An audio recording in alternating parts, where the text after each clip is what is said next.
ಎಲ್ಲರಿಗೂ ನಮಸ್ಕಾರಗಳು. ನಮ್ಮೊಂದಿಗಿದ್ದಾರೆ ನವೀನ್. ಇವರು ಕೊರಟಗೆರೆ ತಾಲೂಕು ತುಮಕೂರು ಜಿಲ್ಲೆಯವರು. ನಮಸ್ಕಾರ ಸರ್. ನಿಮಗೆ ತಾಲೂಕು ಮಟ್ಟದ ಪ್ರಗತಿಪರ ಯುವ ರೈತ ಪ್ರಶಸ್ತಿ ಇದೆ, ಅದಕ್ಕೆ ಅಭಿನಂದನೆಗಳು. ಹೇಗೆ ಅನಿಸ್ತಿದೆ ಈ ಪ್ರಶಸ್ತಿ ಸಿಕ್ಕಿದೆ? ತುಂಬಾ ಖುಷಿಯಾಗಿದೆ. ನಮ್ಮ ಅಂತಾನೆ ಎಲ್ಲಾರು ಇದೇ ತರ ಮಾಡಿದ್ರೆ ಎಲ್ಲಾರ್ಗು ಅವಕಾಶ ಸಿಗುತ್ತೆ. ಎಲ್ಲಾರು ಪ್ರಯತ್ನ ಪಡ್ಬೇಕು. ಇದು ನಿಮ್ ಮೊದಲನೇ ಪ್ರಶಸ್ತಿನಾ? ಹೌದು, ಇದೇ ಮೊದಲನೇ ಪ್ರಶಸ್ತಿ. ಹಿಂದೆ ಕೃಷಿ ಮೇಳಗೆಲ್ಲ ಬಂದಿದ್ದೀವಿ ಮೇಡಮ್. ಕೃಷಿ ಇಲಾಖೆಯಿಂದ ಬಸ್ಗಳೆಲ್ಲ ಮಾಡಿರ್ತಾರಲ್ಲ, ಅದ್ರಲ್ಲೆಲ್ಲ ಬಂದಿದ್ದೀವಿ ನಾವು. ನಾವು ಅಪ್ಪ ಅವ್ರ ಜೊತೆ ಚಿಕ್ಕ ಚಿಕ್ಕ ಹುಡುಗನಿಂದಾನು ಬಂದಿದ್ದೀನಿ. ಸ್ಕೂಲ್ ಹೋಗ್ಬೇಕಾರಿಂದಾನು ಎಲ್ಲ ಚಿಕ್ಕ ವಯಸ್ಸಿಂದ ನಾನು ಕೃಷಿಯಲ್ಲೇ ಇದ್ದೀನಿ. ಸ್ಕೂಲ್ 3ನೇ ಕ್ಲಾಸ್ 4ನೇ ಕ್ಲಾಸ್ ಇಂದಾನು ಕೃಷಿ ಮಾಡ್ತೀರಾ? ಅದೇ ಅಪ್ಪ ಅಮ್ಮ ರೈತರಿದ್ದಾರೆ, ರೈತರಾಗಿದ್ದಾರೆ ಮೊದಲಿಂದಾನು ಅವರೇ ರೈತ. ನಿಮ್ದು ಎಷ್ಟು ಎಕರೆ ಜಮೀನಿದೆ? ನಮ್ದು 8 ಎಕರೆ ಜಮೀನು. 8 ಎಕರೆ. ಏನೇನ್ ಬೆಳ್ಕೊಂಡಿದ್ದೀರಾ? ನಾವು ತೆಂಗು, ಅಡಿಕೆ, ಹುಣಸೆ, ಹೂವು, ಅದ್ರಲ್ಲಿ ತರಕಾರಿಗಳು ಬೆಳಿತೀವಿ. ಟೈಮಲ್ಲಿ ನೀವೇನ್ ಎತ್ಕೊಂಡಿದ್ದೀರಾ? ನಾವು PUC ಮಾಡಿದ್ವಿ. PUC ಮುಗಿಸಿದ ತಕ್ಷಣ ನೀವು ಕೃಷಿನೇ ಡಿಗ್ರಿ ಹೋದೆ. ಅಲ್ಲಿ ಕೊರೋನಾ ಟೈಮಲ್ಲಿ ಅಲ್ಲಿ ಹತ್ರ ಬಂದ್ಮೇಲೆ ಹಂಗೆ ಬಿಟ್ಬಿಟ್ಟೆ ಅದನ್ನ. ಹೌದಾ? ಏನ್ ಮಾಡ್ತಾ ಇದ್ರ ಡಿಗ್ರಿ? BSc ಮಾಡ್ತಿದ್ದೆ. ಆದ್ರೂ ಕೃಷಿ ಪರ ಬಂದಿದ್ದೀರಾ, ನಿಮಗೆ ಯಶಸ್ಸು ಸಿಗ್ಲಿ. ನೀವ್ ಏನ್ ಹೇಳಕ್ ಇಷ್ಟಪಡ್ತೀರಾ ಸರ್? ಅಂದ್ರೆ ನೀವೀಗ ತೆಂಗು, ಅಡಿಕೆ ಎಲ್ಲ ಬೆಳಿತಿದ್ದೀರಾ, ಸೊ ನೀವು ಏನು ಸಾವಯವ ಕೃಷಿ ತಗೊಂಡಿದ್ದೀರಾ ಅಥವಾ ಹೇಗೆ ಮಾಡ್ತಾ ಇದ್ದೀರಾ? ಹೇಗ್ ಬೆಳಿತಿದ್ದೀರಾ ಸರ್ ನಿಮ್ ಕೃಷಿ? ಸಮಗ್ರ ಕೃಷಿ ಮಾಡೋದ್ರಿಂದ ತುಂಬಾ ಆದಾಯ ಇದೆ ಅಂತ ನೀವು ಸಮಗ್ರ ಕೃಷಿ ಮಾಡ್ತಿದ್ದೀರಾ? ಪ್ರತಿಯೊಂದು ಇವಾಗ ಯಾವುದೇ ಒಂದು ಬೆಳೆ, ಇವಾಗ ಒಂದು ಬೆಳೆಯಲ್ಲಿ ಬೆಲೆ ಇಲ್ಲ ಅಂತ ಅಂದ್ರೆ ಇನ್ನೊಂದು ಬೆಳೆಯಲ್ಲಿ ಬೆಲೆ ಸಿಗುತ್ತೆ ನಮ್ಗೆ. ಇಲ್ಲಿ ತೆಂಗಲ್ಲಿ ಈ ಟೈಮಲ್ಲಿ ಇವಾಗ ರೇಟ್ ಜಾಸ್ತಿ ಇದೆ. ಮೊದ್ಲು ಹೋದ ವರ್ಷ ರೇಟ್ ಇರ್ಲಿಲ್ಲ.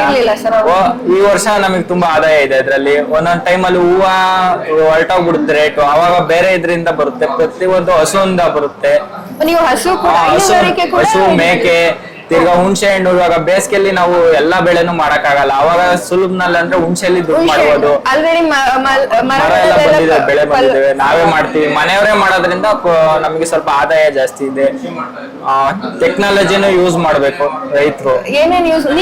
ನಾವು ಟ್ರ್ಯಾಕ್ಟರ್ ನಮ್ದಿದೆ, ಹುಲ್ ಕಟ್ ಮಾಡೋ ಮಿಷಿನ್, ಸಣ್ಣ ಪುಟ್ಟ ಎಕ್ವಿಪ್ಮೆಂಟ್ ಎಲ್ಲ ಯೂಸ್ ಮಾಡ್ತೀವಿ. ಅದರಿಂದ ನಮ್ಗೆ ಲಾಭ ಜಾಸ್ತಿ ಇದೆ. ಇದು ನಿಮ್ಗೆ ಈ ತರ ಮಾಡ್ಬೇಕು ಅಂತ ತಿಳಿಸ್ಕೊಟ್ಟರು ಸರ್. ನೀವು ಎಲ್ಲಿಂದ ಈ ಇನ್ಫಾರ್ಮೇಶನ್ ಎಲ್ಲ ಕಲೆಕ್ಟ್ ಮಾಡ್ತೀರಾ? ಜಾಸ್ತಿ ನಮ್ ತಂದೆಯವರಿಂದ. ಅವರೆಲ್ಲ ಮುಂಚೆನೆ ತಿಳ್ಕೊಬಿಟ್ಟಿದ್ರು. ಮೊದ್ಲಿಂದ ಮಾಡ್ತಾ ಬರ್ತಾರೆ. ಅವರು ಎಲ್ಲ ರೇಷ್ಮೆ ಎಲ್ಲ ಬೆಳಿತಾ ಇದ್ರಲ್ಲ. ಈಗ ನಾವು ರೇಷ್ಮೆ ಬೆಳಿತಿಲ್ಲ, ಹೂವು ಬೆಳಿತೀವಿ. ತುಮಕೂರು ಮಾರ್ಕೆಟ್ ಚೆನ್ನಾಗಿದೆ ಮೇಡಮ್. ಫೇಮಸ್ ಅಲ್ಲ ಹೂವಿನ ಮಾರ್ಕೆಟ್ ಅಲ್ಲಿ. ಹೂವಿಗೆ ರೇಟ್ ಚೆನ್ನಾಗಿದೆ ಮೇಡಮ್. ನಾವು ಈ ವರ್ಷ ಪೂರ್ತಿ ಹೂವಿಗೆ ರೇಟ್ ಡೌನ್ ಆಗೇ ಇಲ್ಲ. ಎಲ್ಲೋ ಮಧ್ಯ ಒಂದೊಂದು ಟೈಮು ಒಂದೊಂದು ವಾರ ಈ ತಿಂಗಳಂತ ಫುಲ್ ರೇಟ್ ಇದೆ. ಹೌದು, ಈಗ ಹಬ್ಬದ ಸೀಸನ್, ಮದ್ವೆ ಸೀಸನ್ ಆಗಿರೋದ್ರಿಂದ ಈಗ ರೇಟ್ ಚೆನ್ನಾಗಿದೆ. ಏನು ಸಮಸ್ಯೆ ಇಲ್ಲ. ವ್ಯವಸಾಯ ಮಾಡ್ಬೋದು, ಎಲ್ಲಾರು ದುಡ್ಡು ಮಾಡ್ಬೋದು. ಒಟ್ಟು ಸ್ವಲ್ಪ ತಿಳ್ಕೊಬೇಕಷ್ಟೇ. ತಿಳ್ಕೊಂಡೆ ಮಾಡಿ ಲಾಸ್ ಆಗಿರೋರು ಹೇಳ್ತಾರೆ ಲಾಸ್ ಆಯ್ತು ಅಂತ ಅಷ್ಟೇ. ಬಿಟ್ರೆ ಏನು ಸಮಸ್ಯೆ ಇಲ್ಲ. ರೈತ ವ್ಯವಸಾಯ ಎಲ್ಲಾರು ಮಾಡ್ಬೋದು. ವ್ಯವಸಾಯದ ಬಗ್ಗೆ, ಅದ್ರ ಬಗ್ಗೆ ನಾಲೆಜ್ ತಿಳಿದವರು ಹೇಳ್ತಾರೆ ಆದಾಯ ಇಲ್ಲ, ಇಲ್ಲಿ ಲಾಸು ಅಂತ. ಅವರು ತಿಳ್ಕೊಬೇಕು ಅಂತ ನಾನು ಹೇಳ್ತಾ ಇರೋದು. ನಿಮ್ ತರ ಇರೋ ಯುವ ರೈತರಿಗೆ ಏನ್ ಹೇಳಕ್ ಇಷ್ಟಪಡ್ತೀನಿ? ಯುವ ರೈತರು ಎಲ್ಲಾರು ಮಾಡ್ಬೋದು, ಆದ್ರೂನು ಬೇರೆ ಕಡೆನೂ ಎಲ್ಲಾರು ಇರ್ಬೇಕು. ಎಲ್ಲ ವ್ಯವಸಾಯ ಅಂದ್ರೆ ಆಗಲ್ಲ, ಆದಷ್ಟು ಮಾಡಿ ಲಾಭ ಇದೆ ಅಂತ ಹೇಳ್ತೀನಿ ನಾನು. ಬರೀ ವ್ಯವಸಾಯ ಅಂತ ಅಂದ್ರೆ ನಮ್ ದೇಶ ಮುಂದುವರಿಯಕ್ಕಾಗಲ್ಲ. ಎಲ್ಲಾ ಟೆಕ್ನಾಲಜಿ ಎಲ್ಲರೂ ಅವರ ಆಸಕ್ತಿ ಪರ ಇರ್ರಿ. ಆದ್ರೂ ವ್ಯವಸಾಯದಲ್ಲಿ ಲಾಭ ಇಲ್ಲ ಅಂತ ಮಾತ್ರ ಯಾರು ತಿಳ್ಕೊಬಾರ್ದು ಅಷ್ಟೇ. ಲಾಭ ಇದೆ, ಇಂಟ್ರೆಸ್ಟ್ ಅವ್ರು ಮಾಡ್ಬೋದು. ಬರೀ ಕೃಷಿ ಪರ ಅಷ್ಟೇ ಅಲ್ಲ, ಎಲ್ಲಾ ಸೆಕ್ಟರ್ ಅಲ್ಲೂ ಇರ್ಲಿ. ಯಾಕೆಂದ್ರೆ ಎಲ್ಲಾ ಸೆಕ್ಟರ್ ಕೃಷಿ ಮೇಲೆ ಡಿಪೆಂಡ್ ಆಗಿದೆ. ಹಾಗೆ ಆವಿಷ್ಕಾರ ಅಂತ ಬಂದಾಗ IT ಮೇಲೆ ಡಿಪೆಂಡ್ ಆಗುತ್ತೆ. ಹೊಸ ಡ್ರೋನ್ ಆಗಿರ್ಬೋದು. ನೀವೇನಾದ್ರೂ ಯೂಸ್ ಮಾಡಬೇಕು ಅಂತ ಅನ್ಕೊಂಡಿದ್ರೆ ಡ್ರೋನ್ ಬಗ್ಗೆ ಏನಾದ್ರು? ಈಗ ಈ ಕೃಷಿ ಮೇಳದಲ್ಲಿ ಕ್ಲೈಮೇಟ್ ಸ್ಮಾರ್ಟ್ ಅಗ್ರಿಕಲ್ಚರ್ ಇದೆ. ಸೊ ಡ್ರೋನ್, ತೆಂಗಿನ ಗಿಡಕ್ಕೆಲ್ಲ ನಾವು ಕೈಯಲ್ಲಿ ಹೊಡೆಯಕ್ಕಾಗಲ್ಲ. ಅಷ್ಟೇ ಡ್ರೋನ್ ಇರೋದ್ರಿಂದ ತೆಂಗಿನ ಗಿಡಕ್ಕೂ ಅಡಿಕೆ ಗಿಡಕ್ಕೂ ಎಲ್ಲ ಸಖತ್ ಅನುಕೂಲ ಇದೆ.